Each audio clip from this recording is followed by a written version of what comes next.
As you get more experienced using Adobe Premiere Pro, you'll want to leverage some of the other tools that are available to you. And one of these is the Trim Monitor window. Now, what this does is it allows you a little more fine control when cutting between one clip and another clip. So for instance, if I double-click between this edit point, and I want to play it first because you'll see there's a repeat of action. From fresh, made it from scratch, and gluten-free, and I think because we made that dough from fresh. So I want to trim that. Now, I could trim it down here, but let me show you what happens when I double-click. I actually open up this Trim Monitor window, and it allows me to do either a roll edit by clicking between the two clips. So watch what happens when I just move my mouse left and right. And then as soon as I let go on the cut point, it moves it to a new location.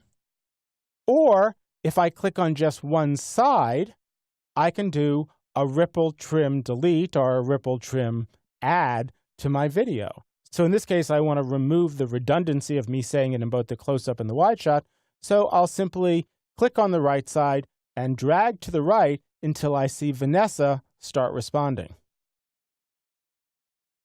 Now I can step back here in my timeline and see how that worked. I think because we made that dough from fresh, made it from scratch. It really gives it that wonderful home. So very easy to use the Trim Monitor window to be able to make fine edits.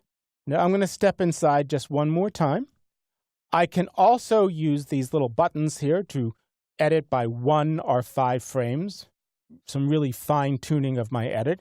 And if I want to jump from edit to edit point, I can simply make the edit I want and then use the up and down arrow keys to jump to the next point and the next point and the next point.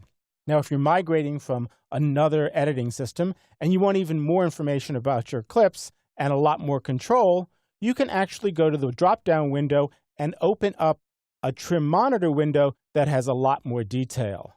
It's pretty much the same as we just saw, but it allows us a little more flexibility in seeing what handles we have in the clip, as well as controlling what we're going to edit in reference to video and audio.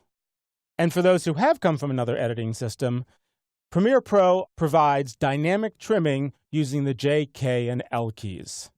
So whether you use the more complex Trim Monitor from the drop-down window or the simplified interface by double-clicking on an edit point, you'll be able to refine your edit with true precision.